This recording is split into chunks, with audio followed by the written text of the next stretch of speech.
The Kirby franchise is easily one of the best franchises of all time, and if you're not already a fan, you absolutely need to become one.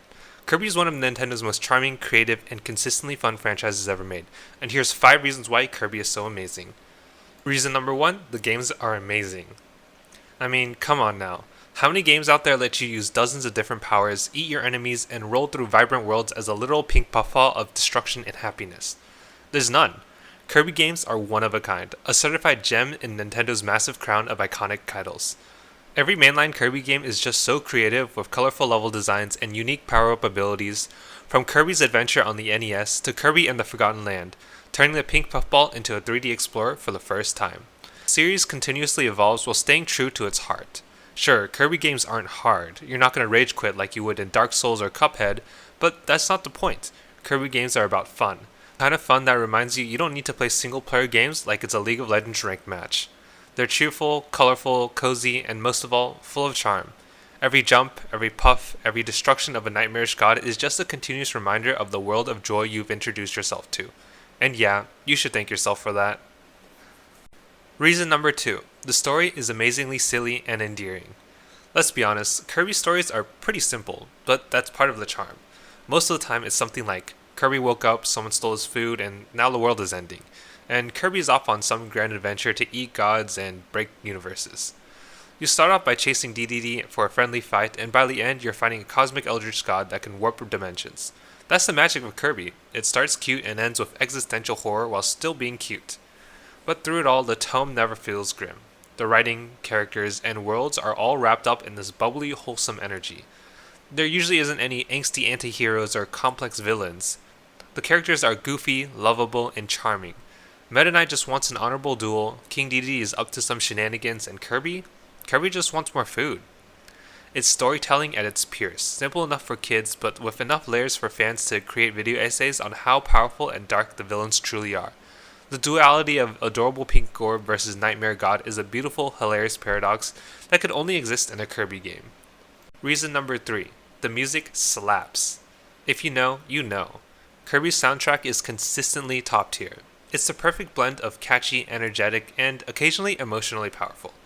One minute you're bopping to Green Greens in the background, and the next you're in an epic boss fight with a full orchestra blaring in the background, thinking, why does the fight to save the universe slap so hard?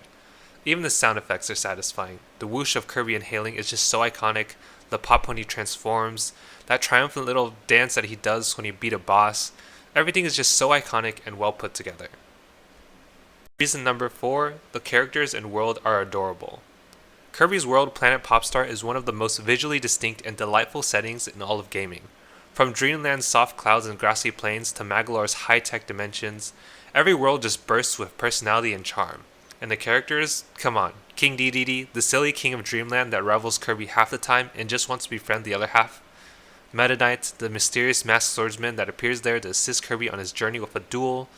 Bandanity, the most loyal little guy who just wants to help out. Even the enemies are cute. Waddle Dees, Bronto Berts, Waddle Doos, and so many more. It's impossible to hate them all. They all look like plushies you'd want to line your shelf with, which I'm probably going to do one day. And honestly, that's part of why this series is so lovable. It's impossible to stay upset at anything when everything is just permanently a blast of cuteness. Kirby's world is cozy, colorful, and comforting. It's the video game equivalent of a warm blanket on a rainy day. Number 5, Kirby is a perfect character. Kirby is just character perfection. He's simply designed yet so iconic due to how insanely cute and hilariously powerful he is. He's the embodiment of just being a vibe, whether it's always sleeping or always eating. Kirby doesn't care about being dark or complicated, he kinda just exists. He floats through life, takes naps, and saves the universe in his free time. It's the perfect balance of adorable and unstoppable, and fans love him for that. The internet has practically turned Kirby into an icon. Memes, plushies, speedruns, music remixes, you name it. There's even a Kirby cafe in Japan where you can literally eat Kirby-themed food, and so many more adorable merchandise of Kirby. There's so many fan pages just dedicated to people just collecting Kirby merch because they all know we can't get enough of that stuff. Kirby is timeless. He represents joy, creativity, and playfulness, things that we could all use a little bit more of. So yes, those are 5 reasons why you should totally become a Kirby fan. The games are amazing, the stories are silly and heartwarming, the music is legendary, the characters are adorable, and Kirby himself, he's a walking ball of good vibes. Kirby isn't about being the best or the toughest, he's about having fun, being kind, and remembering that gaming is supposed to make you happy. And honestly, that's the kind of energy we all need in our lives.